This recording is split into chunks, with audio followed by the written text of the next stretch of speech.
King of the Ring has a messy legacy. Some winners became legends the fans absolutely loved. Others flopped so hard they became jokes. Today we're breaking down the best and worst King of the Ring winners in WWE history, and we're starting with the one that didn't just make a star, it launched a whole new era. By June 1996, Stone Cold Steve Austin was already stuck in a failed gimmick called the Ringmaster. He wasn't even supposed to win King of the Ring that year. Triple H was the original plan, but backstage heat from the infamous curtain call got him pulled from the spot. Austin stepped in and made the most of it. After beating Jake Roberts in the final, Austin dropped an off-the-cuff promo that gave birth to one of the most iconic catchphrases wrestling has ever seen. That one speech turned Austin from a generic tough guy into the foul-mouthed anti-hero who defined the Attitude Era overnight. Within a year, he was at war with Bret, Hart, and Vince McMahon. Within 2, he owned the whole company. Austin became a 6-time WWE champion, a 3-time Royal Rumble winner, and retired in 2003 due to neck and knee injuries. He's a Hall of Famer now, who still shows up to drop a stunner when the moment calls for it. That one tournament night remains one of the most important moments in wrestling history. But not every king gets a kingdom. Some just get a cardboard crown and a fast track to being forgotten. Baron Corbin's run as King Corbin is proof that winning the tournament means nothing if the fans don't buy in. By 2019, Corbin had already burned through multiple big pushes. His Money in the Bank cash-in flopped badly in 2017. His run as the on-screen Raw authority figure made him one of the most annoying acts on television.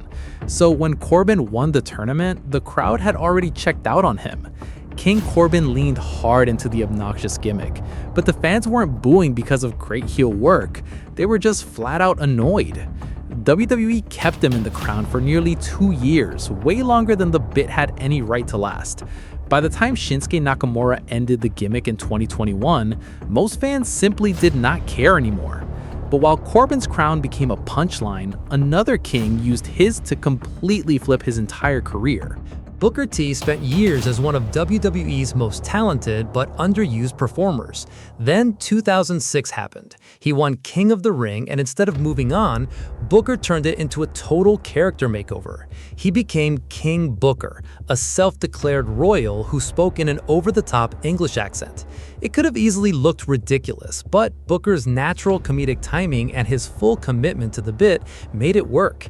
The real magic was when he got genuinely angry and the accent cracked. Suddenly, the old Houston-born Booker T burst through.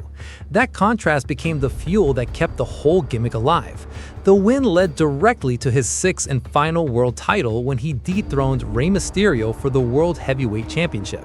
He left WWE in 2007, came back in 2011, and has been a commentator, Hall of Famer, and ambassador for the business ever since. And if King Booker was funny, what came next was just flat out frightening. Just months into his debut, Brock Lesnar was already being booked like a one-man wrecking crew. King of the Ring was simply the next step in the fastest rise WWE had ever seen. Lesnar demolished the competition before beating Rob Van Dam in the final. The win came with a guaranteed title shot at SummerSlam. No comedy, no royal court, just pure, scary dominance. At SummerSlam, Lesnar delivered on every bit of the hype by beating The Rock to become WWE Champion at just 25 years old. He left WWE in 2004 to chase the NFL, detoured through New Japan and the UFC where he captured the heavyweight title, then returned to WWE in 2012 as a part-time destruction machine. He broke The Undertaker's WrestleMania streak, collected multiple world titles, and stayed one of the company's biggest draws for years. That 2002 tournament run was just the opening preview before the Beast's real rampage began. But if Lesnar's win was perfectly timed, 1995 gave us maybe the worst winner the tournament has ever seen. Mabel was a heavy tag team performer from Men on a Mission who turned heel just for this push. The crowd in Philadelphia, sitting right near ECW's home base, was so unimpressed they spent the whole final chanting for the rival promotion instead. But Vince didn't listen. Mabel was immediately pushed as the next big monster heel, landing a WWF Championship match against Diesel at SummerSlam, where a botch left the champion legitimately injured. Things got worse in a feud with The Undertaker, where Mabel broke Taker's orbital bone and forced him to wear a bizarre mask for months.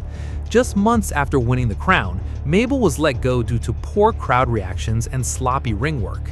He returned years later as Viscera and Big Daddy V, but King Mabel remains the ultimate cautionary tale every future winner has tried to avoid.